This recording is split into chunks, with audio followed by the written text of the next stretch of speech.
Some nights are hotter when you surrender. Others burn when you realize why. It started with a look. She was sitting across from me at my desk, pretending to do homework while wearing nothing but a hoodie. And I knew damn well it was the one she stolen from me weeks ago. Her bare legs were curled under her, one knee teasing out from the fabric, swaying back and forth like a metronome designed to drive me insane. We'd been good that week, respectable. We'd had sex, sure, but it had been slower, more affectionate. Tonight, there was a flicker in her eyes that told me the sweetness had expired. Harper was hunting again. She set her laptop aside, stood up, and walked over without a word. She climbed into my lap, straddling me, lips brushing against mine, but she didn't kiss me. Not yet. "I'm gonna ride you tonight," she whispered, "but not because you want it." My breath caught. She dragged her nails down my chest, then leaned in close. "Because I do, and you're going to let me," she said. She kissed me then, hard and unrelenting. Her teeth tugged at my lower lip like she owned it, her hips grinding against me as I grew thick beneath her. I reached for her hips, but she grabbed my wrist and pinned him to the chair. "No hands unless I say," she said. Fuck. I didn't know I liked that. Not until now. She kept control, stripped me piece by piece, kept her hoodie on the whole time, letting me peek beneath it only when she wanted to. When she finally sank down on me, tight and wet and agonizingly slow, I had to bite my own fist not to lose it right then. "You don't get to come until I say so," she whispered, her mouth at my ear. She rolled me with sharp, intentional rhythm, hips rolling, teeth biting my neck, using me. I was completely at her mercy, helpless in the best fucking way. She told me when I could moan, when I could move, when I was allowed to grab her hips and hold her down as she came on me first. Hard, loud, shaking. Only after that did she nod, barely, and whisper, "Now." I came like a fuse that had been burning for hours, hard, fast, spilling into her as she wrote every second of it out.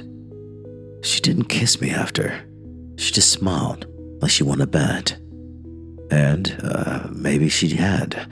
We laid together in bed after, my chest still heavy, her head resting on my shoulder. She dozed first, that smug, satisfied smile still curved on her lips as the rise and fall of her breath slowed. I reached over for the blanket, and that's when I saw it. Her phone, screen glowing. There was a message from Liam with a blue heart next to his name. It read, "Miss you. Can't wait to see you Sunday. Counting the hours, babe." My chest turned to ice. I stared at it, unmoving, like maybe if I blinked enough, the words would change. But they didn't. Babe, and Sunday wasn't far away. I looked down at her, naked curled in my sheets, thighs still sticky with us, her hair a mess, neck bruised from my mouth, nails raked into my shoulder. Everything about her screamed mine. But someone else thought she was his. I didn't wake her. I didn't throw the phone. I didn't speak. I just lay there, eyes wide open, listening to her breathing, wondering what the hell I was now. Her secret, her side piece, or just a game she liked to win.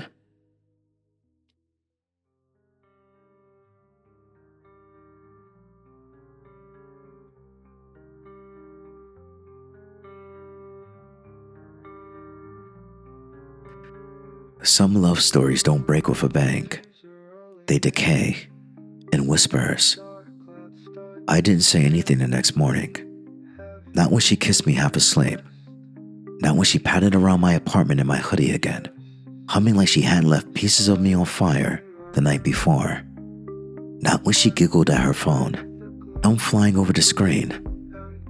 I just watched, smiled when I had to, fucked her like nothing had changed. Because if I said it, if I asked who's Liam, if I showed her the message, I knew what she'd do. She'd lie, or worse, she wouldn't. And I wasn't ready to lose her yet. Not even a version of her that didn't really belong to me. So I stayed silent. But silence rots. It started slow. I stared at her when she wasn't looking, trying to find cracks, wondering if she was thinking of him when I was inside her, wondering if he kissed her softer, touched her sweeter, if she let him do the things she let me do when the lights were low. Maybe he didn't know how she begged, how she whimpered when I grabbed her hair, how she smiled when it got rough. Maybe he thought she was delicate, but I knew better. That night, she came over late, smelling like some other place, like clean linen, hotel soap, as someone else's cologne she tried to scrub off. But I didn't ask. I just kissed her hard the second she walked through the door. She didn't stop me. She never did. We fucked like animals. No pretense, no soft kisses, just sweat and hands, and I bent her over the kitchen table while I gripped her hips hard enough to bruise. She looked back at me once, mouth open, hair sticking to her cheek, and whispered, "Harder," she said. So I gave it to her, everything, like maybe if I filled her deep enough, fast enough, loud enough, I could erase him from her body. I came inside her without pulling out. She laughed softly as she leaned over the table, still catching her breath. "You're obsessed with me," she said. "You like it," I replied. "I do." She turned, hopped up on a counter, and spread her legs again.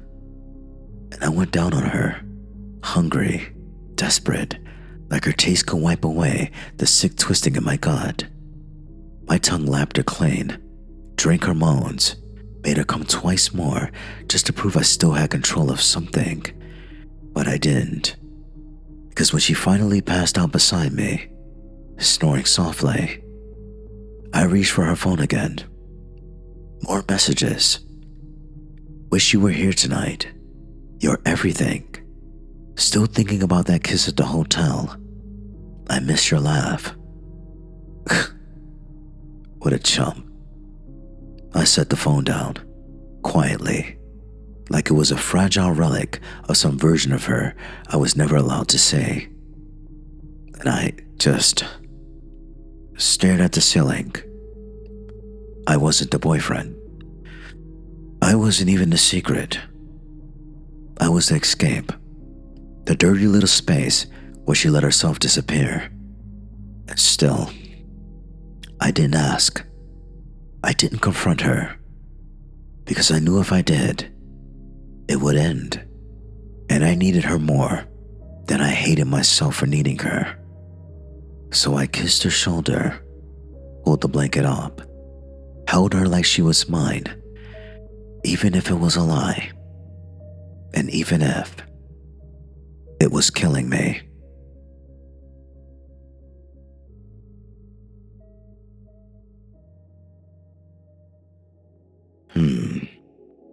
You've just tasted a drop of the dark.